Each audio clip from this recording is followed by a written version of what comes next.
Hello, I'm former WWE referee Jimmy Korderas and currently co-host, panelist, something like that on I like to call it hit TV show Aftermath on Sportsnet 360, and you're watching AMBY right now.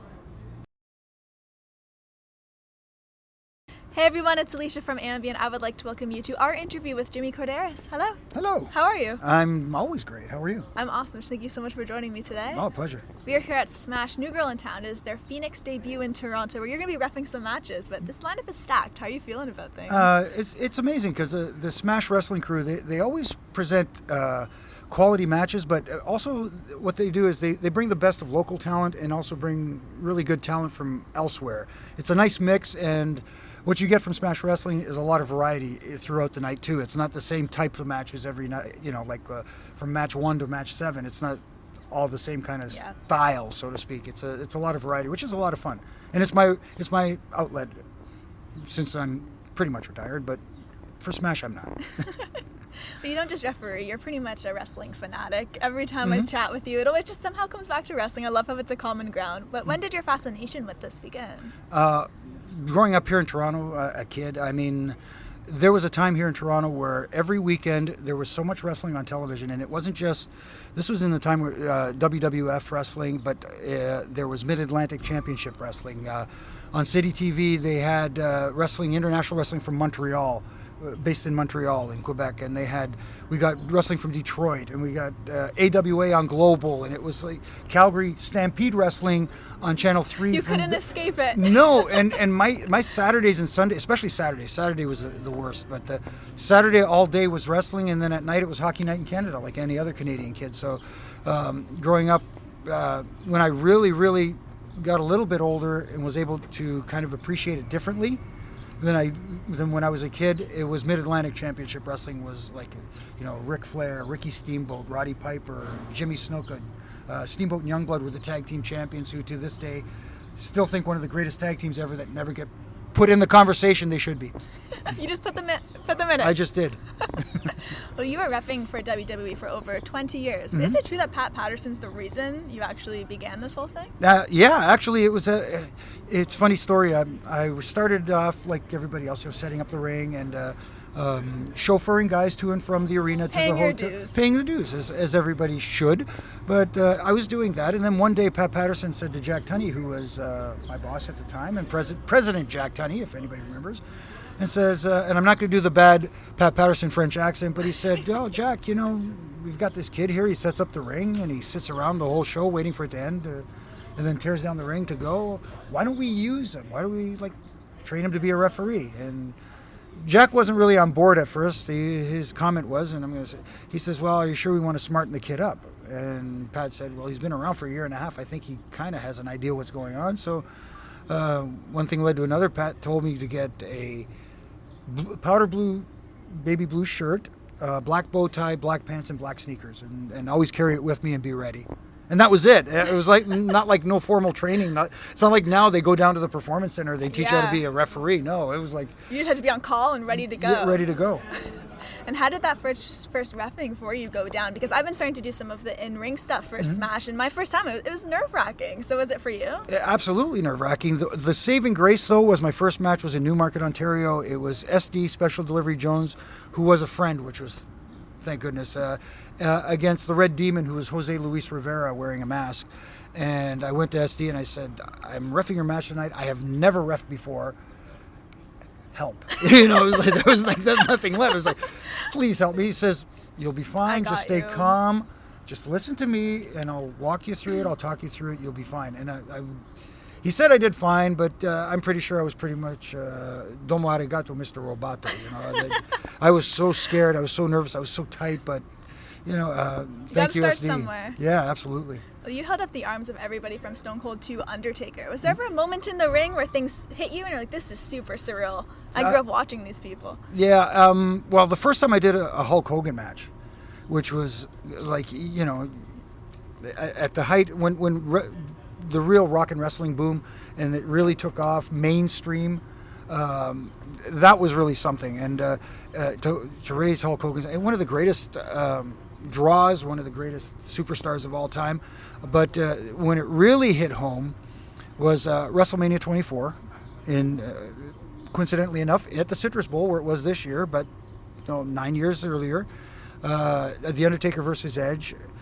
Standing in the ring, I didn't finish the match. I got kicked in the head by the Undertaker, so I didn't get to finish. But being in the ring, walking down that ramp, looking out in the crowd, and saying, this is the main event of WrestleMania. I can't believe that I'm here. Yeah.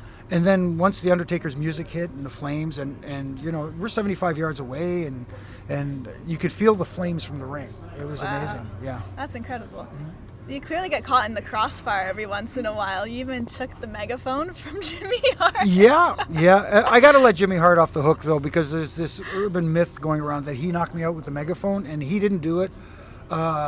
When he hit from behind, I took the bump down, and I hit my chin on the canvas. Okay. So I knocked myself out, basically taking the See, I'd never face heard plant. that side of it. Yeah, so everybody stop getting that. No, it's okay. It's okay. Jimmy loves it. It's heat. It's heat. That's what it is.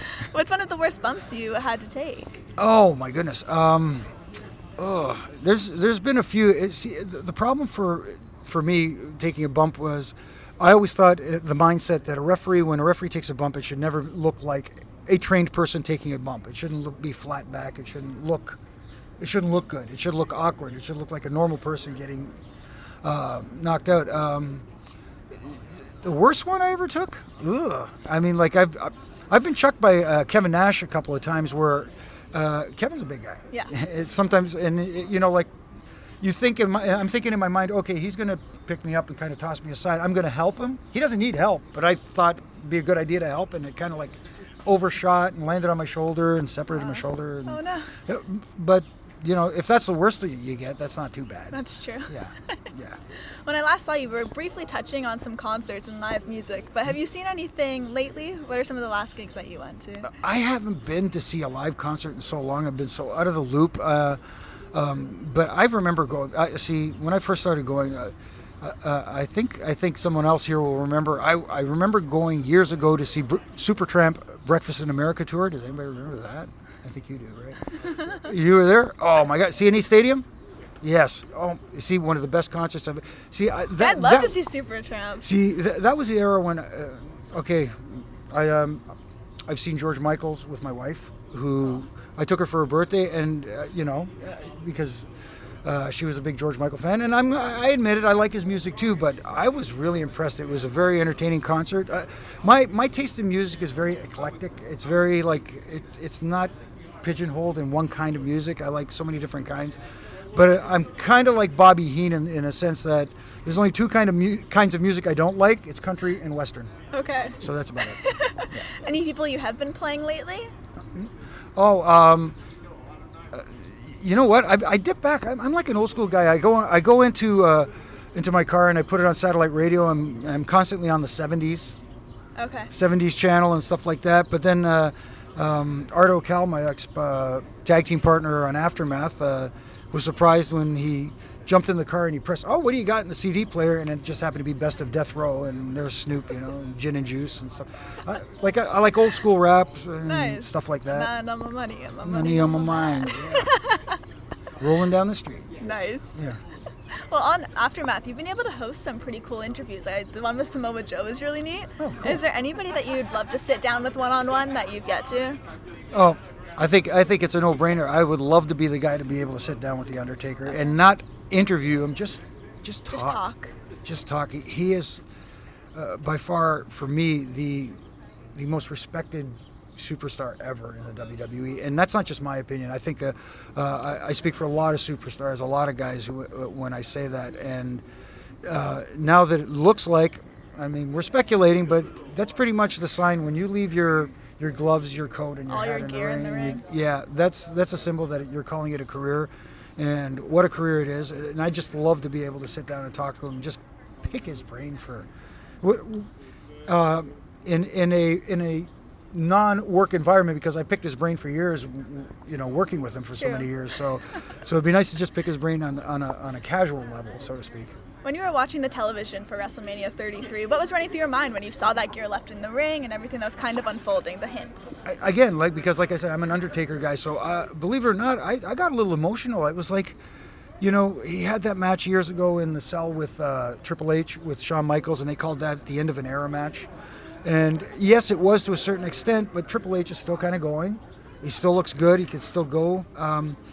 When Taker put his coat and hat down and his gloves, it was like, it really hit home. It really was the end of an era. And it's, you always say that there'll never be another superstar that'll reach that level again. But somebody always comes along. I think this one's going to be tough to top because nobody has ever had the longevity career that he has on top, had the character, I don't remember who said it, but they said you can get 1,000 guys to play the Undertaker character. Only one guy made it work, and that was the man who did it. Well put. Yeah.